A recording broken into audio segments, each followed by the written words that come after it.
On August 8th, Sean Price, aka the Inflictor, aka Ruck of Helter Skelter, aka Sean P, was found dead in his apartment. He survived by his wife and his 3 children.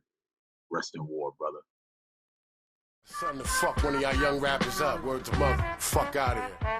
What up, Eli? Where was I? Oh, yes. Sean Carter is nice, but Sean Price is the best. Sean gone. No Sean Dawn. Sean is a dawn. I don't wear Sean John. Army suit, Blackberry brandy is long johns. Matching cheese Tims, you separate weed stems. Weed carrier, bulletproof vest tester. Glock to spray your just the left or rock away your chest. So yeah, this is it was a few days ago, but I'm still not, whenever somebody whose work that you admire and you enjoy, whenever they die, you always, you think about it. You think about you think, especially when it's somebody who their work is their words. You think about what those words meant to you and how they added to your life. And Sean Price was a guy that, the rhymes were straightforward and it was gutter, but it was also things that you could get a lot out of it.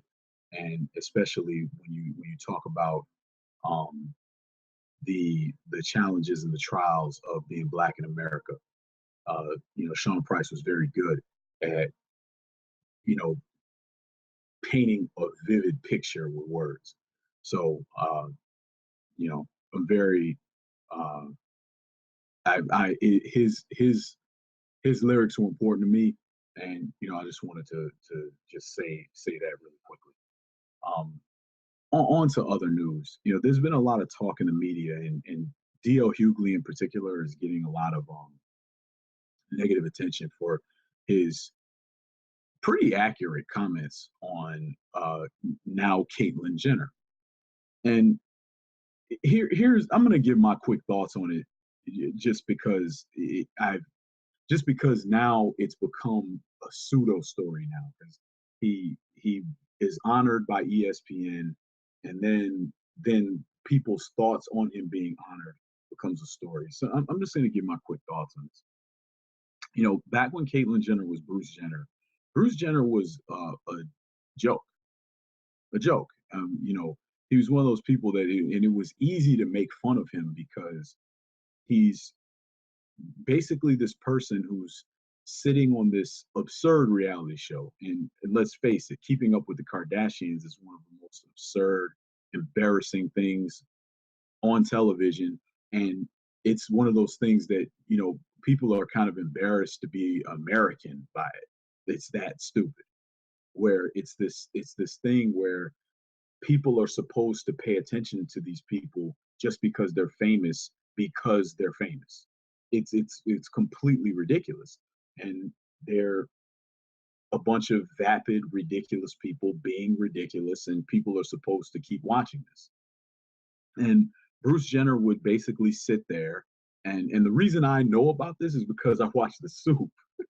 And on The Soup, they would always make fun of Bruce Jenner because he's sitting there just staring blankly or saying something really just really useless and pointless, while his wife basically pimps out his stepchildren and now biological children. It's pathetic. He was basically known as being the worst dad on earth. And he decides that he wants to now identify as a woman, which is fine. But that doesn't make him an admirable individual, and it doesn't make her now an admirable individual. Just because he decides to identify as a woman, she is still him. She's still responsible for all of those ridiculous things that he did, mainly sitting there while his wife pimps his kids out. Ridiculous. And to go into honor that doesn't make any sense. And I'll take it a step further. And to be clear, what would it look like if Caitlyn Jenner was an individual worth honoring? Well, I'll tell you what it would look like. There are kids all over this country right now being persecuted not only by their own fellow students, but by school administrations because of their sexual choices and identity.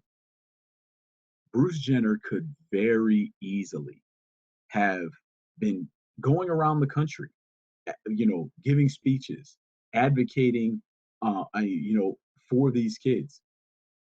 Could have just been tweeting about it. Like the least you could do is type out a few characters on your phone while you're sitting on your absurd, ridiculous reality show, because that's the type of preening individual you are. You want people looking at you, and you'll do anything for attention. He could have, the least he could have done was that. And what is she currently doing? What is Caitlyn Jenner doing? This kid, Dalton Maldonado, that I just read about today. He's supposedly he's a star point guard at this high school in Kentucky. Now, obviously, he's a high school kid. I've never heard of him, but he believes he was omitted from his high school yearbook because um, because of his sexuality, because he's gay. He recently came out as gay, and they actually had an incident where at a game they were kind of run out of the building by homophobes. And here's the thing: this is the kind of country we live in, by the way, because I know growing up in the south suburbs of Chicago playing basketball, every time we would go to Joliet Catholic, we knew that white supremacists were going to be screaming nigger from the stands the entire game. We knew that. You knew going to certain places, people were going to throw bottles at the bus. You knew that. This is in the south suburbs of Chicago. So you can only, you can guess what happens in the South. So so definitely within a white supremacist culture, I believe that story that they got run out of the place and people were yelling, screaming faggot at them. I believe that wholeheartedly because I experienced that kind of racial harassment and violence. So I understand that homosexuals, it's obvious to me, and just by reading the news, if you have a brain, read news a little bit, you can see these things. So now the school, Maldonado School, is now claiming that it was an accident. He goes to Betsy Lane High School. And they're claiming it was an accident, and they're saying he was featured in multiple parts of the book, yearbook. So this is not settled as of this moment whether or not due to his homosexuality or if it was actually a mistake. What I will say is this: it's funny how these things always affect and a so-called undesirable in America. When a cop dumps a clip into somebody's spine that's unarmed for no reason, it always happens to be a black guy. When you go and leave somebody out, and it's happened to be the homosexual basketball player. So you kind of wonder, that sounds suspicious to me. But this will play out and the facts will reveal themselves as time goes on. My point about this story though is, and I cross-checked it. I didn't see anything. I checked in 3 different search engines, didn't see anything anywhere about Caitlyn Jenner commenting on this at all. So if Caitlyn Jenner is such a hero, what is she doing for people who are being victimized due to their sexual identity? What is she doing? What makes her a hero? Because the putting a dress on and deciding to identify as a female does not, that couldn't possibly be what people are referring to. That can't possibly be heroic. That's not heroic. Just like if she decided she was going to put pants on now and go back to identifying as a male. Also not heroic. These things are not heroic. Sexual choices are not heroic. Whether or not somebody chooses to be with men or women is not heroic in and of itself. What is heroic is when somebody steps forward uh, for the downtrodden. That's when somebody's heroic. This multimillionaire deciding to do this at this late stage of his life and decide he wants to be now Caitlyn Jenner, which is again well within his rights. That's what she wants. That's fine. But that's not in and of itself heroic. It's neutral. It's not anything. What would be heroic is if she was again advocating, working as an activist. Hey, maybe donating some of that, all those millions you earn with your absurd reality shows. So the Caitlyn Jenner is a hero stuff. Stop it. And DL is right. The same people telling you Caitlyn Jenner is beautiful are the same people that tell you Serena Williams looks like a man and go and can't wait to dump more money on Maria Sharapova, who Serena Williams spanks every time she sees her. So yes, these are the same people. Same people. Serena Williams, man. Caitlyn Jenner, beautiful, right? So you see how these messages work? It's very, very strange. To me, from my point of view, seems strange. So that's what I think about Caitlyn Jenner. Since this is a basketball show, I doubt I'll ever bring it up again. But I saw a young kid trying to hoop, playing basketball. And I said, man, it'd be nice if a famous transsexual person would speak out on his behalf. Somebody within the LGBT community, someone that is being propped up as a leader. Be nice if an individual like that would speak up. And so far, the most prominent member of the LGBT community right now is hot in the news. She's not saying a word. And you know why? Because Caitlyn Jenner doesn't give two about anybody except Caitlyn Jenner. Prove me wrong. With that said, let's get into John Starks, man. John Starks is my favorite player. Now, growing up in the 90s, John Starks was that guy. John Starks was that guy that was the fiercest. He was the way that Russell Westbrook is today. That's how John Starks was back then, but just when people would clothesline you and win in a basket. So, when you see Russell Westbrook, he turns the corner and bam, when he's at the basket dunking the ball, and everybody just waters him like this. See, back in the day, somebody would clothesline. In fact, there's a famous story about when Starks was a young cat in camp, fresh out of the CBA. That was back when there was a minor league. That was back when that was kind of like the lesser professional league in the United States. Back when he was fresh out the CBA, gets into camp with the Knicks, tries to dunk on Ewing, and Ewing put him on the ground in practice. So that was the way the league was back then. You didn't let people dunk the ball in practice, let alone in a game, especially a small guy. John Starks, undersized 2 is 6'3". And we called these guys the He-Man guards because John Starks was a legitimate initiator 1/2. He could guard twos. He was one of the best defensive twos in the league, even at his size. He could guard twos, but he could also initiate. Joe Dumars was like this. Joe Dumars actually flipped to point guard later in his career. Terry Porter, Percy Hawkins. Guys like this, guys that were, again,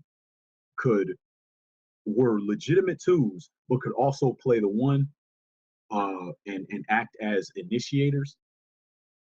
That was a select group of guys, and John Starks was one of those. Made one All-Star team, was also awarded Sixth Man of the Year, and the injuries just really slowed him down. And he also, again, he came into the league. He came to the league late, so he was a junior college guy. He transferred multiple times, then went to the CBA. There's always a famous, he used to bag groceries. And so he had this kind of blue collar, he had a blue collar reputation. He goes to a blue collar team in the New York Knicks, and he becomes kind of a cult favorite, right? Me personally, I always liked defense first guys, and John Starks was a guy that went after guys. He went after Reggie Miller. He went after Michael Jordan. He come after you, man. And he getting a fight or two. So it was a guy that was right up my alley, the type of basketball that I like.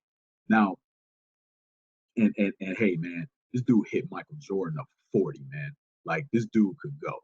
This was not a like in Michael Jordan, people talk about how great he is. They don't talk the defense enough. Michael Jordan was the best defensive player ever at his position. So when you see him going, when you go and turn on an ESPN classic game, Knicks Bulls, 93 or 96, whatever, you turn on one of those games, you know, you check out that John Starks Michael Jordan matchup. You check that out. Now, how does this relate to 538? 538, they and I gotta admit, they clickbaited me. They clickbaited me. People were sending it to me, and I said, okay, fine, I'm gonna check it out. And it said the video was titled "We Tell John Starks that he's that J.R. Smith is or he's the old J.R. Smith," something like that. And we know on this program, we don't like J.R. Smith. We think J.R. Smith's not a very good basketball player, really. And J.R. Smith is an example of a guy who, he's almost like there's that term bum slayer. He's almost like the king bum slayer. Like, no, you can't check J.R. Smith. I can't check J.R. Smith. But almost anybody in the NBA can, except the really bad guys. And that's why in the playoffs we saw J.R. Smith's shooting percentage. And then on top of that, with the dumb fouls, and he almost single-handedly lost a game with his fouling, which was he's an amazingly incompetent basketball player, especially given his level of skill. So this is a guy that can obviously has basketball skills, but he doesn't make them translate into anything productive most of the time.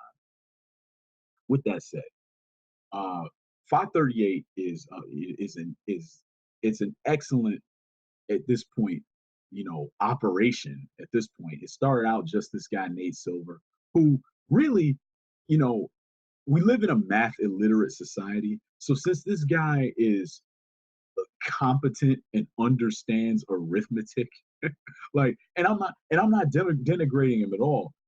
I'm just saying because he has a moderate grasp of statistics, then he just makes everybody else look like they can't think clearly at all. Like it's amazing the way that he and the way I was exposed to him first, because he was doing things with baseball, but I don't follow baseball. But he was doing a lot of work with polling data for elections, and I do follow that. And Nate Silver is top of the line. So his 538 project does a lot of good work.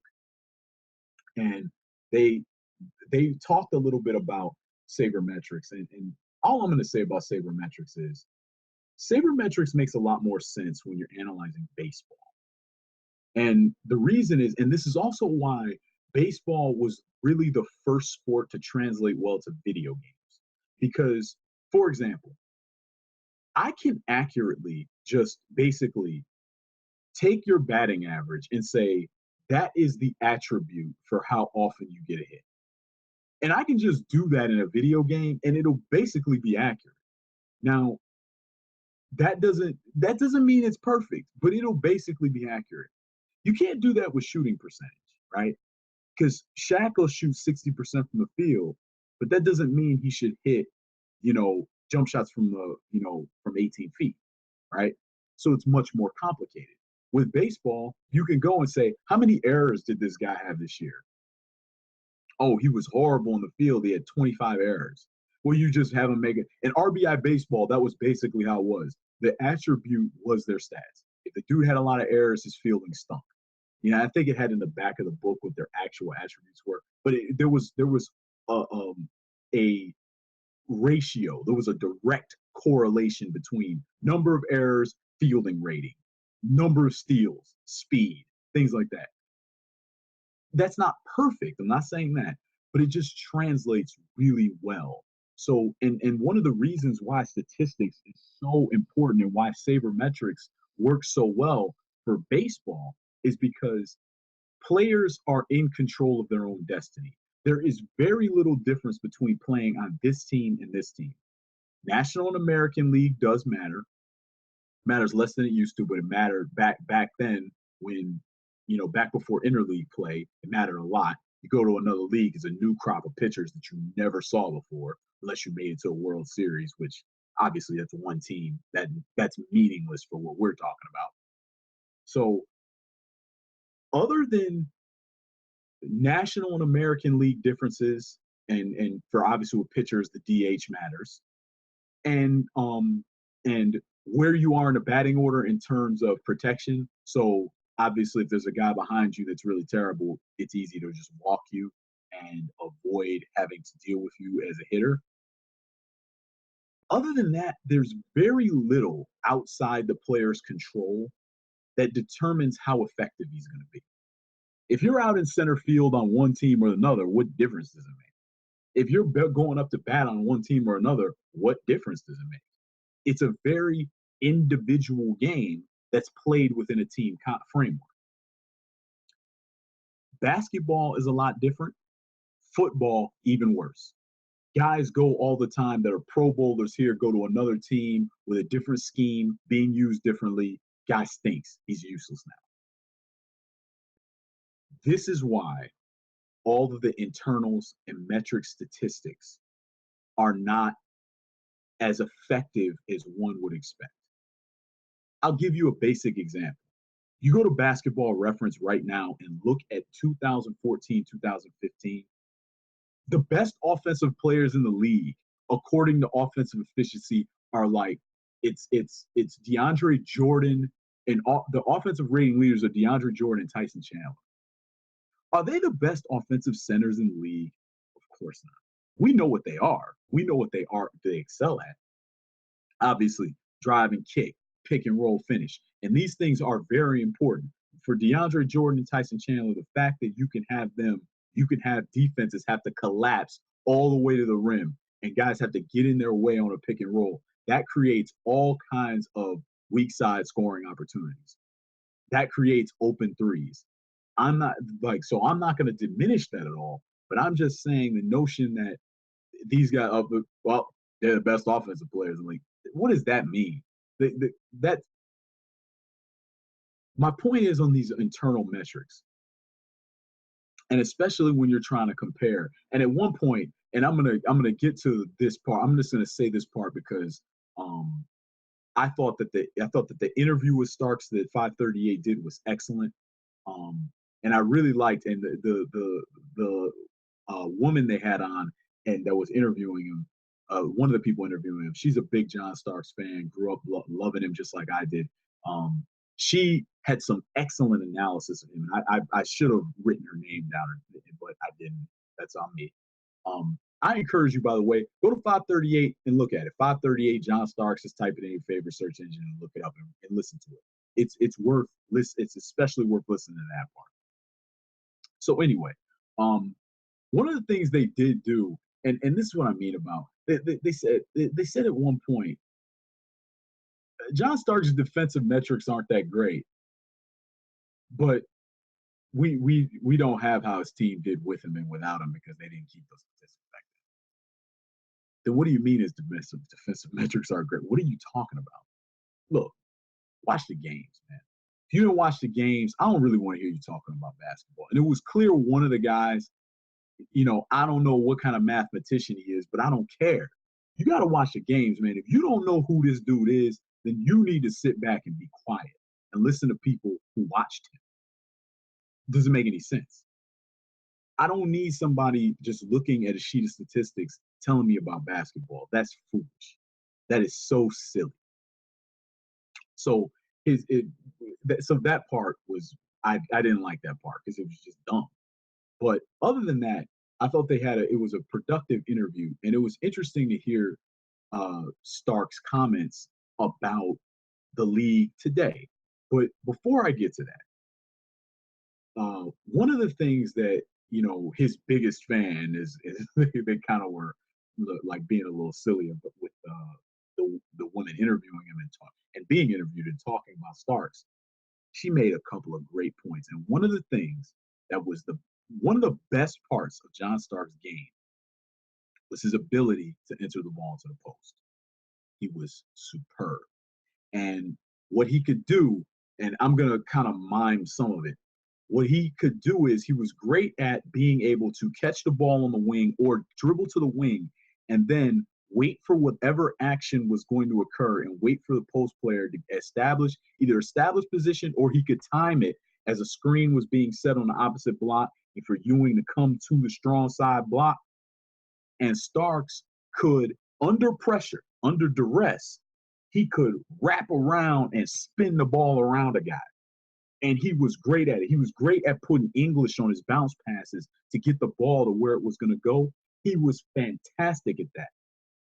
And what they used to do, what that would do is having a shooting guard with that kind of ability to get the ball to other people, what it allowed the Knicks to play point guards that were not necessarily as good at distributing, that were more defensive minded or were jump shooters or were something else. Guys like Derek Harper. Derek Harper was a good player, but his playmaking was not really his strong suit. He was more of a scoring guard that was also a lockdown defender, bigger guard, 6'4", but he was not a pure ball distributor. That was not really what he did. But you pair him up with John Starks, and John Starks can also handle the ball, can also distribute. And he, again, excellent at entering the ball in the post. And one of the things that they did talk about was John Starks had a very high usage rate. And when they got to talking about, one of the things Starks mentioned was, he loves the way that the game is played today in terms of the wide openness and getting to see all these real talented guards that, it's all about the talented point guards today. It's all about watching, Uncle Drew do his thing with the handle, Steph Curry, obviously the MVP, Russell Westbrook, John Wall, the list goes on and on.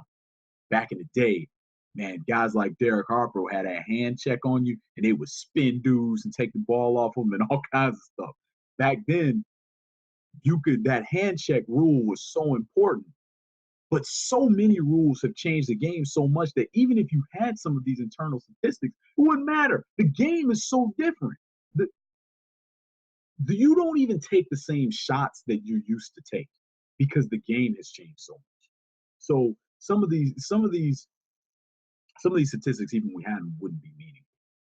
But what was interesting was, and what they brought up was that Starks, because Starks felt like, yeah, in this game I would have been a completely different type of player. He was saying, I used to dump the ball on a Pat and then just kind of be a kick out, and then I would shoot a three because that was what Pat Riley wanted me to do.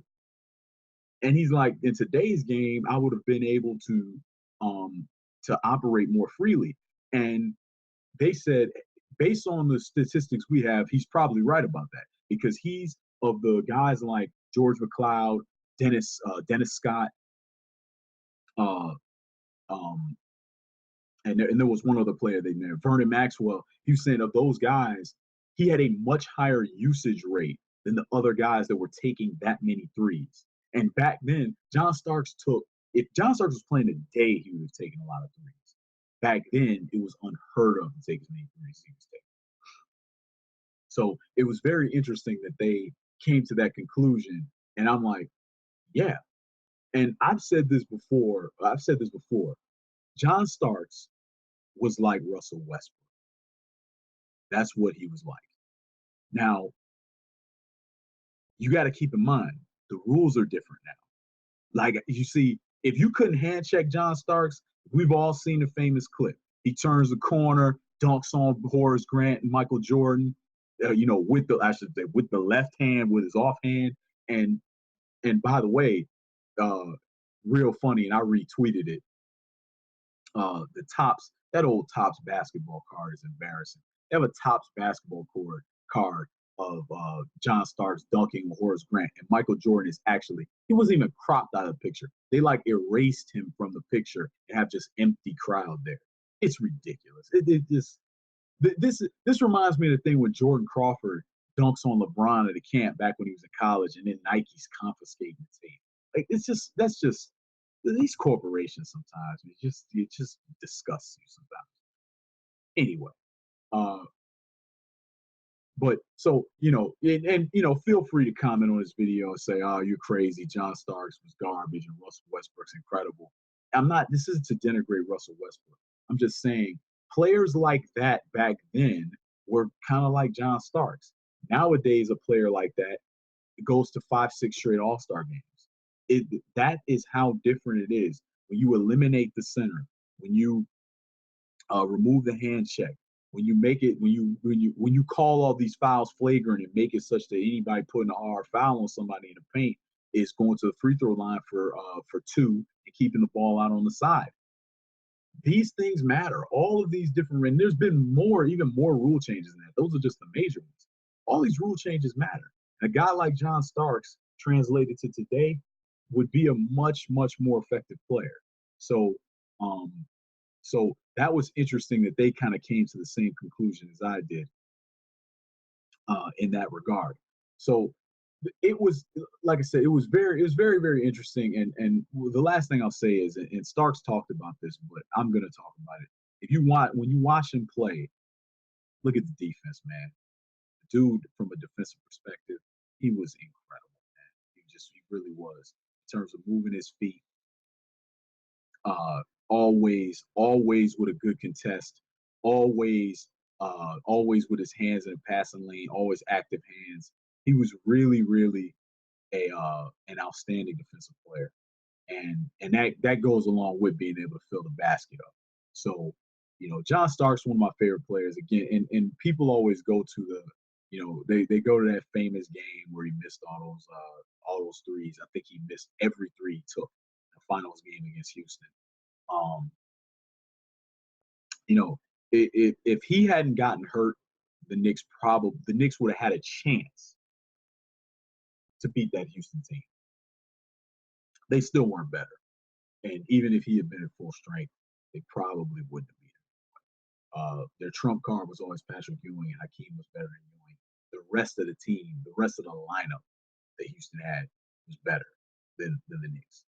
But John Starks, one of my favorite players of all, or my absolute favorite player of all time, a dude that really just always gave 100%, always had the intensity, always left it out on the floor, and it was an interesting time to be a basketball fan, and it was really great watching somebody go up against Michael Jordan and not backing down just because the dude's the greatest player in the world. That don't mean you got to run scared. I saw plenty of guys that were better than Starks, and they looked scared. And man, Starks was never scared.